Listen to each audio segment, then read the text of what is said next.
Defibrillator screamed its warning the moment Tessa Lindqvist felt the second rib give way beneath her palms. And she did not slow down, because slowing down was how people died in the 40 seconds it took a heart to decide whether it wanted to come back. The man on the table was a stranger. No wallet, no phone, no name. Just a body the paramedics had pulled out of a snowbank off the Trans-Canada Service Road north of Bracken Falls, blue at the lips and flatlined, wearing a parka over clothes that didn't match the parka. And the only thing standing between him and the morgue at that moment was a 34-year-old emergency nurse who had been off the clock for 11 minutes when the call came in and had walked back through those trauma bay doors anyway. Stay until the end of this. Hit the like button, and tell me in the comments what town you're watching from, because what happened in that room over the next 4 days is the kind of thing a hospital buries if nobody's paying attention, and people were paying attention. It was the 3rd week of January, and Bracken Falls had been under snow since before dawn.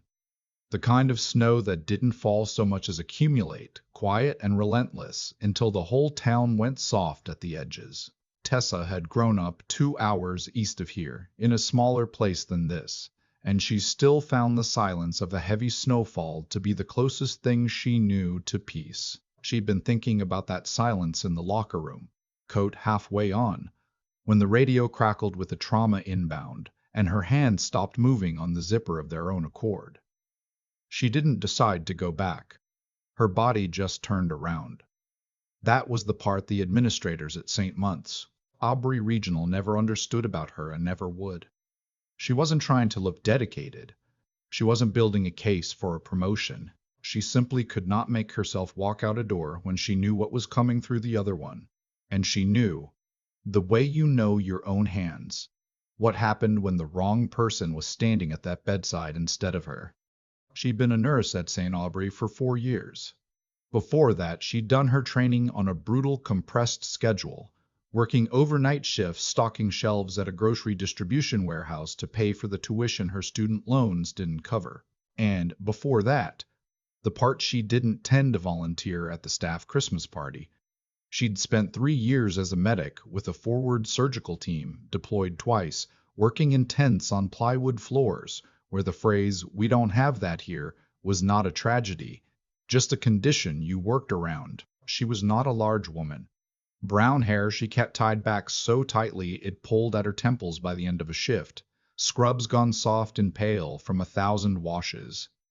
People who didn't pay attention thought she was unremarkable. People who paid attention noticed that her voice dropped flat and steady when everyone else's climbed, and that her hands didn't shake when there was a reason for them to. The ambulance doors banged open at 6:14 in the morning.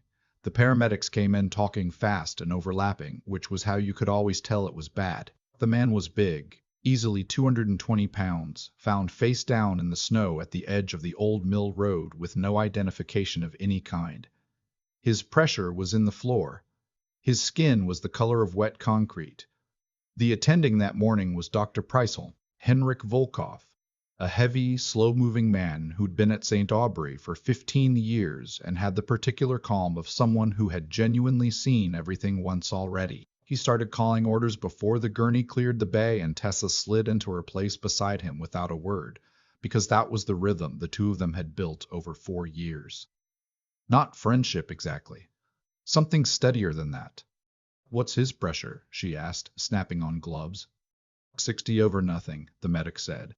"We had him at 70 for about a minute, and then he dropped again. He was talking when we got to him. Maybe 10 seconds of it. Couldn't make out a word." She looked at the man's face. There was a tightness in it even now. Even unconscious and half frozen, something held in the set of the jaw that she recognized without being able to name. She'd seen that particular stillness in other faces, in other places, on people who'd learned to keep their hands quiet no matter what was happening to them. She filed it away and said nothing. For the first 15 minutes, it was the good kind of chaos, the kind where everyone in the room already knows the next move and the equipment lands in your hand before you've finished asking. Then the line on the monitor flattened and the tone changed. That long unbroken note that drops the temperature in a room by 10 degrees. "He's in VFib," Volkov said. "Compressions, Tessa." She was already there. She locked her elbows, found her depth, and started. Effective CPR is not gentle, no matter what the posters in the staff room suggest. To actually move blood through a stopped heart, you push 2 inches into the chest of a grown man 100 times a minute, and you do not stop, you do not soften, not when the resistance changes, not when the sounds coming out of the body make the people around you flinch and look at the floor. About 3 minutes in, she felt it. The muffled give of cartilage under her palms, the costochondral junction letting go. It happened in real compressions on big men. It was physics, not failure, and the correct response was to keep your depth and your rhythm and not flinch. She'd learned that on a plywood floor from an instructor who'd told her, flat and without apology, that as she went soft in the middle of compressions, she would watch a man die slowly instead of saving him fast, and that the body underneath her hands did not care about her feelings. She had never once forgotten it. She did not flinch. What she did not see, because every part of her was inside the 30 inches of space between her hands and that heart, was the door at the far end of the corridor swinging open. The quarterly investor walkthrough had been on the calendar for 6 weeks. Roland Beckett had arranged it himself, which meant it had been arranged with the obsessive care of a man who understood that his job depended not on whether the hospital actually saved lives, but on whether it looked like the kind of place that did. Beckett was the chief executive of St. Juan, Aubrey Regional, 53 years old, silver at the temples in a way that looked maintained rather than earned.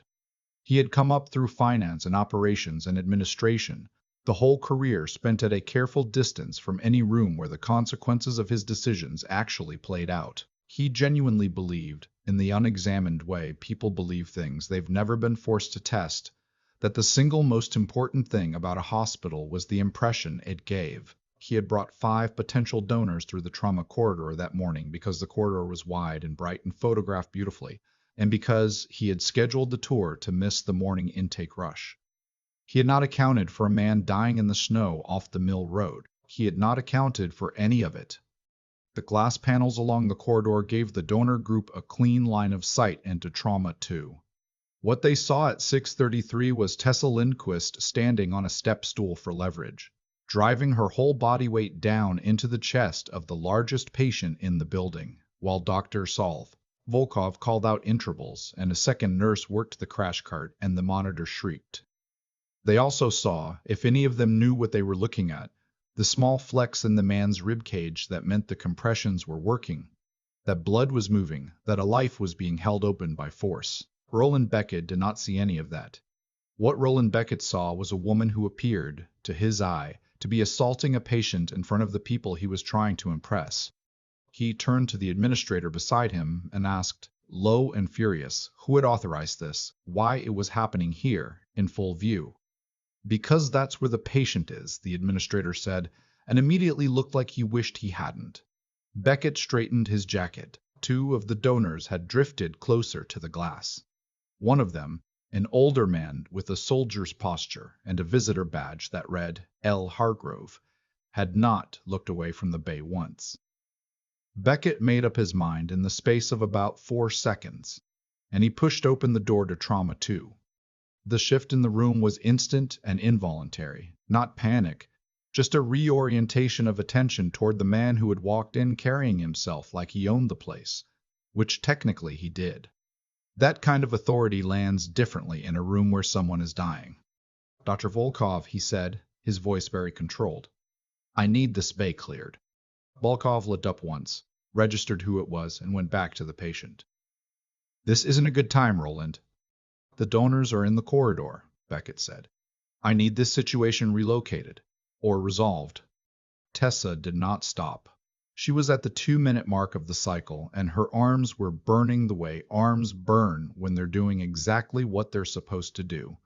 We're in the middle of a resuscitation, she said, without looking at him. Beckett turned to look at her as if he'd only just realized she was a person and not part of the equipment. And you're the one keeping him alive, she said, so unless you're here to help, step back. Something flickered across his face.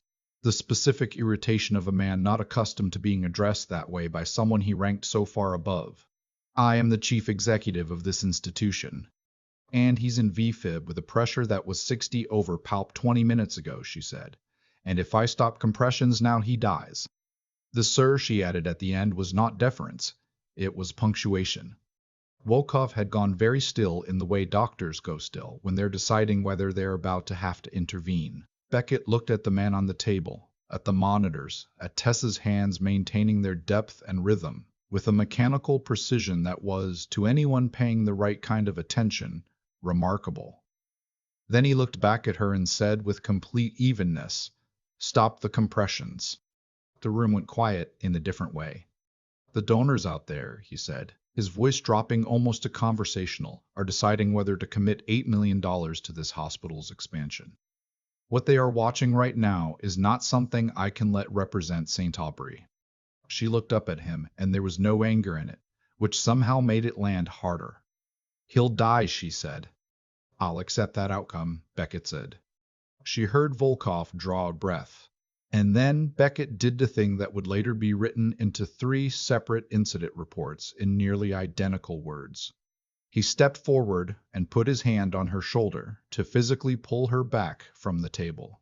Military instinct doesn't announce itself or pause to think it over. In a second and a half, she rolled the hand off her shoulder with enough force to rock him sideways, pivoted back to the patient, reset her grip, and kept going. "Don't put your hands on me while I'm working," she said. It wasn't loud. It wasn't a performance. It was just the flattest, most certain sentence in the room. Beckett stood there slightly off balance, his face cycling through colors. "You're finished here," he said. "Do you understand me? Badge and scrubs, out of my building in 10 minutes. Fire me tomorrow," she said. "Write it up however you need to. But right now I'm at 3 minutes 40 into this cycle, and I need that defibrillator charged, because in about 20 seconds we're going again." Volkov moved to the cart. Beckett did not move at all. "Charging," Volkov said. "Clear." The room held its breath. The shock landed. The flat line stuttered once, twice, and then, with the particular reluctance of something forced rather than invited, resolved into a rhythm. Thin and ragged and far too slow, but a rhythm. Tessa stepped back. Her hands were trembling slightly, which she noted without concern, because it was simply what happened after sustained compressions, and she pressed them flat against her thighs. "Sinus rhythm," Volkov said, and there was something underneath the relief in his voice that she would think about later. She looked at Beckett. He was already on his phone. He fired her in the corridor. Not in an office, not with anyone from HR present, not behind the professional courtesy of a closed door. He fired her in the hallway outside Trauma 2, with 2 security officers flanking him and the donor group still half visible through the glass, because in the 30 seconds between the patient's heart restarting and his call to security, Roland Beckett had decided that the most important thing he could do was demonstrate that he was in control. She unclipped her badge and held it out. He didn't take it. He nodded to the guard on his right, who lifted it from her fingers. "He needs to be monitored overnight," she said. "His pressure was still unstable when I stepped back. Someone has to." "That is no longer your concern," Beckett said. She nodded. That was all she gave him. They walked her to the locker room, and she changed in silence and put the few things from her locker into a plastic bag the officer held open for her. A spare hair elastic. A granola bar she'd been ignoring for a week. A paper bag she carried everywhere and almost never opened. She didn't make it into anything. In the parking lot, the snow was still coming down. Her car was at the far end, and the walk took about 4 minutes, which she spent with her shoulders square and her mind doing the thing it always did under pressure, breaking the disaster down into a sequence of manageable next steps. Call the landlord. Check the savings account. Update the license registration. Look at the travel nursing boards. She did not let herself think about the man on the table. She knew that was where she'd come apart, so she put him somewhere she could get to later and kept walking. The car turned over on the 3rd try, which was normal for a Bracken Falls January, and she sat with the heater running and the windows fogging and her hands finally still in her lap, and she thought, all right, what's next? She was 3 kilometers from the hospital when her phone rang, a number she didn't know. She almost let it go, but she was stopped at a red light, and there was something about the area code, local but not quite local, And she picked up, "Miss Lindqvist." Not a question, a statement, as if whoever it was already knew she'd answer. "Who is this?" "My name is Sergeant Daniel Osei. I'm calling on behalf of people with a significant interest in the patient who was brought into St. Aubrey at approximately 6:15 this morning." A pause. "We understand you were involved in keeping him alive." She stared at the light. "I was. And we understand you were removed from the hospital afterward." "That's accurate." There was a sound on the other end she couldn't place. Someone shifting in a room. "Is there anything you can tell us about his condition? Anything about how he presented when he came in?" She thought about the boots, the base layer under the wrong parka, the held tightness in an unconscious face. "Who am I talking to?" she said. "Someone who's going to want to know that you didn't stop," the voice said. "We'll be in touch." The line went dead. The light turned green. She spent the morning at her kitchen table with the laptop open to a job board and her coffee going cold, unable to make herself type a single word into the search bar. Her phone buzzed 3 times. 2 were careful texts from colleagues, the kind written by people worried about HR reading them. The third was from Volkov. 2 words. "He's stable." And then, a minute later, for whatever that's worth, she was on her 3rd attempt at actually starting a search when a news alert came through. A local one she'd set up months ago after a story broke about supply shortages at St. Aubrey. This one was different. A single blunt line from a reporter at the Bracken Falls regional paper. "Police investigating unidentified man found near Mill Road. Sources suggest possible military connection." She read it twice. Then she called the number OC had used. It rang 4 times and nobody answered. She put the phone face down and looked out at the snow. The pieces moved faster after that than she could have predicted, and almost none of it moved the way Roland Beckett had planned. By the 2nd day, a brigadier general named Theodora Vance had appeared in Bracken Falls. She came to Tessa's apartment herself, which Tessa understood later was deliberate, sat at the small kitchen table, and told her plainly that the man pulled out of the snow was a serving officer, that the people he answered to were already involved, and that the trauma bay had a camera, standard protocol. The footage from that morning had recorded everything from the moment Beckett walked in to the moment Tessa was escorted out. Every word he'd said. He said it on camera, Tessa said. And Vance, who had clearly decided long ago that the kindest thing you could offer a person was the truth delivered clean, said yes. Every word. She also said something quieter. That there was a reason the donor group had been so carefully assembled, and that at least one of the investment entities behind it had been flagged in connection with an attempt, days earlier, to pull restricted records out of a federal network. That the man in the snow had known something certain people would have preferred stayed unknown. That Beckett may not have understood any of it, may genuinely have believed he was only managing the optics of a bad morning. None of that, Vance said, changed what he'd chosen to do in that room. Tessa's phone lit up on the table while the general was still talking. A text from a young nurse named Marcus Ferreira, the words all in capitals, which Marcus never did. "Beck, just call it a security." And 3 seconds later, a second line, on the board members. Vance read both messages once, set the phone down with the deliberate calm of someone who had learned that the first response to surprising news is almost never the right one, and asked where Tessa's coat was. They were in the vehicle inside 4 minutes. Vance sat beside her in the back while Bracken Falls slid past the windows at a speed the driver managed without any drama at all. Nobody spoke, which Tessa was grateful for, because she was thinking, a chief executive managing his position from any kind of strength did not call building security on the people who held his contract. He negotiated. He stalled. Calling security on the board meant Beckett had already run out of the moves that required subtlety, and what was left was force, blunt and clumsy and almost always self-defeating. It also meant the board had arrived without warning, which meant someone had brought them. She looked at the general, who was looking straight ahead, and understood that the visit to her kitchen had been one half of something coordinated, that she'd been kept informed and occupied while the rest of it was already in motion. "You called the board," she said. Vance's mouth moved a fraction. The right people were made aware of certain things, she said. That's a careful way to say yes. It's an accurate way to say yes. The executive floor at St. Aubrey was all glass-walled meeting rooms and expensive, unused furniture. The heavy doors at the end stood open. In the conference room next to Beckett's office, 7 people sat around a long table.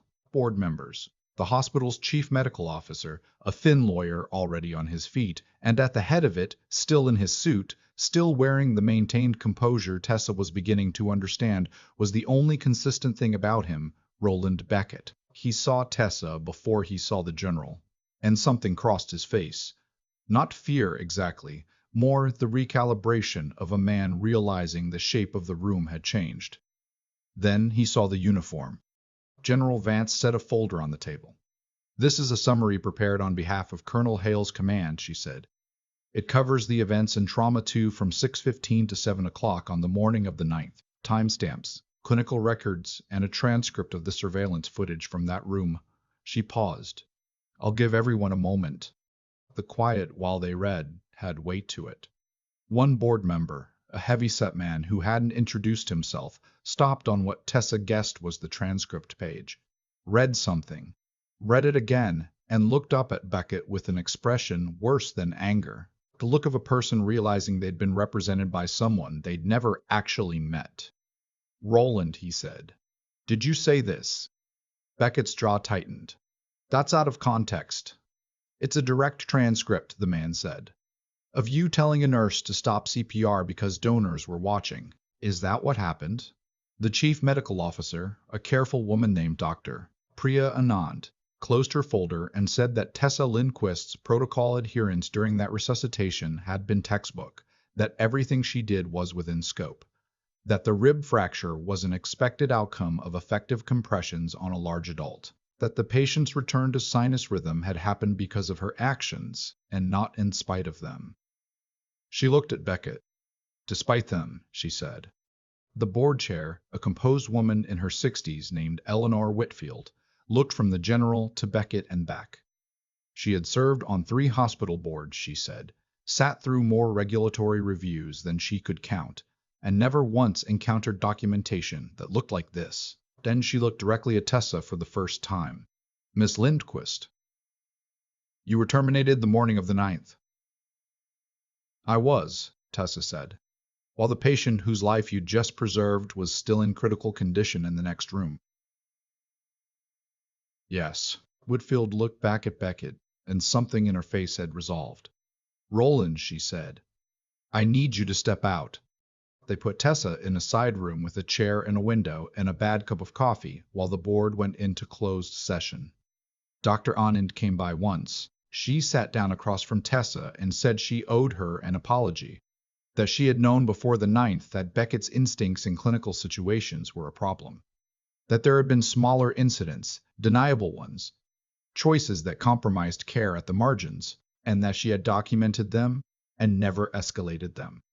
"I told myself I was managing it by staying close," Anand said.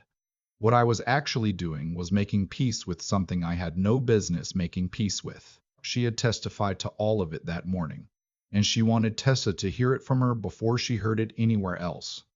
A little before noon, the door opened, and it was Dr. Volkov, looking like a man who'd been tired for longer than the last 4 days. "The board's asked me for a clinical recommendation on staffing for the trauma unit," he said, "which is a polite way of asking whether they want you back." He told them the unit's stabilization rate had dropped measurably in the 72 hours since she'd been removed, that it was partly volume and partly the specific loss of her at the senior level. And he'd told them that if they were serious about the trauma expansion that had been sitting on the strategic plan for 2 years and kept getting deferred, they needed someone with the clinical authority and the operational instinct to actually run it. The sentence sat in the room. "That's not a floor nurse position," she said. "No," Volkov said, "it isn't." She was still sitting with that when her phone rang again, a number she didn't know, and the voice on the other end was low and rough and slightly slurred in the way of someone whose medication hadn't quite worn off. "Is this the nurse who broke my ribs?" it said. She closed her eyes. "Colonel Hale," she said. I've been trying to get someone to give me your number for 2 days, he said. They kept telling me you weren't on staff. I'm not at the moment. I know that now. A pause, and the sound of him trying to sit up and probably not managing it. I've been in situations where somebody made a call that kept me breathing, and I never got to tell them I understood what it cost them. I didn't want to do that again. I'm saying it now. Thank you. The formal reinstatement happened on a Friday morning, and Tessa had been specific that there would be no ceremony.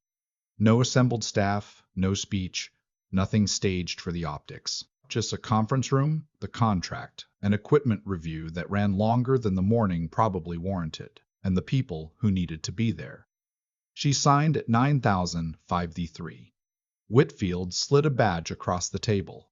It read, Tessa Lindqvist, Director of Emergency Trauma Services. She looked at it for a moment. A rectangle of plastic with a photo and a title. She'd had a badge before, a four-nurse's badge, that a security officer had lifted out of her open hand while donors watched through glass. She clipped this one on. Nobody made a speech. Volkov slid a folder of equipment approvals across the table, his way of saying something he wasn't going to put into words. Marcus Ferreira, the young nurse who had, at real professional risk, forwarded an internal message to a fired colleague because it was the right thing to do, said the crash cart was already scheduled for servicing and looked like he'd been holding the sentence for 3 days, which he probably had. When she asked him to lead the review of the senior staffing process, he stared at her because he was 26 and accustomed to the answer being no. You documented this department's failures for 6 weeks and got ignored, she said. You know what's broken on this floor better than anyone. I'd be doing less than my job if I left you out of the room where the decisions get made. The investigation made the regional news again the following week, and Beckett's name was in it, and so, briefly, was hers. A reporter wanted a statement. What she wrote was 4 sentences. On the morning of the 9th, she had done her job.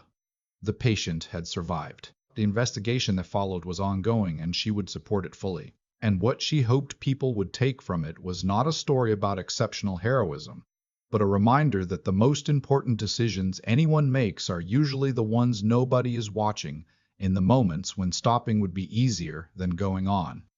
That was the part she kept coming back to, alone in the small office that still smelled faintly of the storage it used to be. People kept wanting to call what she'd done courage, and it hadn't felt like courage in the moment. It had felt like the only thing available.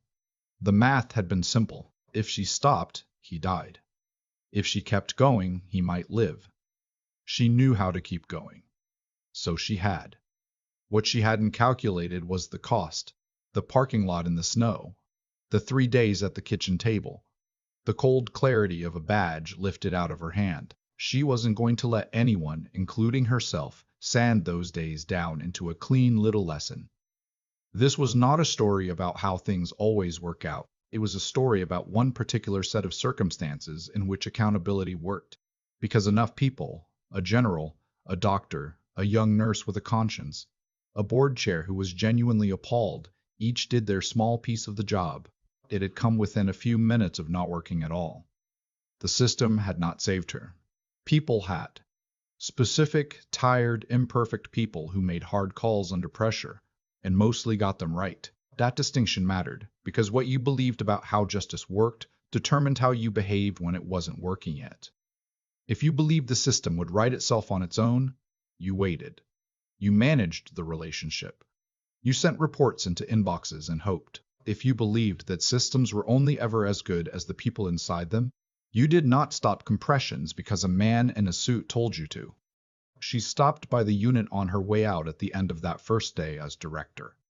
Marcus was at the station updating a chart. The staffing draft tonight, she said. Tonight, he said, and didn't look quite so much like someone unsure he was allowed in the room. Outside, the evening had gone clear and very cold. Stars already out over the town. The snow finally stopped. She stood on the front steps for a moment, not savoring it, not performing anything, just standing in the cold and breathing. The version of her that had walked across that parking lot 4 days ago, alone with a plastic bag and no idea what came next, had been real. She wasn't going to pretend otherwise, but the line had held. It had held because she'd kept her hands moving when stopping would have been easier, and because the margin only ever stayed wide enough as long as somebody refused to let it close. She pulled her coat tighter, walked to her car, started it on the second try, and drove home through the January dark, and the heater came up slow, and the town moved past the windows at its ordinary, indifferent pace, and she thought, tomorrow, and the day after that.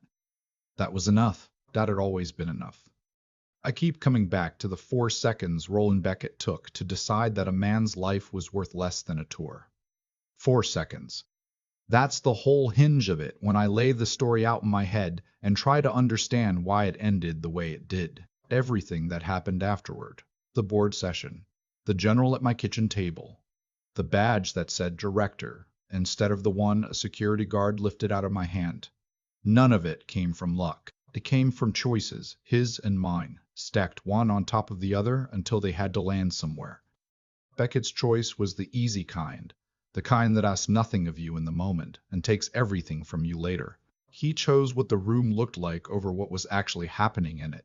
And a person who builds his whole life on appearances has nothing left to stand on when the footage shows what he really said. That's not punishment falling out of the sky. That's just cause and effect catching up at its own pace. He told a nurse to stop compressions because donors were watching, and the watching is exactly what undid him. My choice wasn't brave. I've said that 100 times now, and people still don't quite believe me. When Tessa stood on that step stool with her elbows locked, there was no courage in it, only arithmetic. If she stopped, he died. If she kept going, he might live. She knew how to keep going. The hard part wasn't the nerve. The hard part was the years of training that put the right answer in her hands before her fear could get a word in. And that's the thing I want anyone listening to actually take with them because it's the part that's teachable. You don't get to choose your character in the moment that tests it. You build it long before, quietly, when nobody's watching. The steadiness comes from knowing your work so well that panic can't crowd it out. The kind of competence Henrik Volkov spent 15 years earning. The decency comes from deciding ahead of time that there are lines you won't cross no matter who's giving the order, the way Dr. Beleben, Anand finally wished she had. And the stubbornness, the plain refusal to quit when quitting would be so much easier. That comes from having survived hard things before and learning they don't get to decide who you are. Sharpen what you know until it holds under pressure. Settle, in the calm of an ordinary day, on the lines you will not step over. And build the kind of toughness that lets you keep your hands moving when a man in a suit puts his hand on your shoulder. Do those 3 things long before the morning that asks for them, and when your own version of that morning comes, and it will, you won't have to be a hero. You'll just have to be ready. That's a steadier thing to be, and it lasts longer.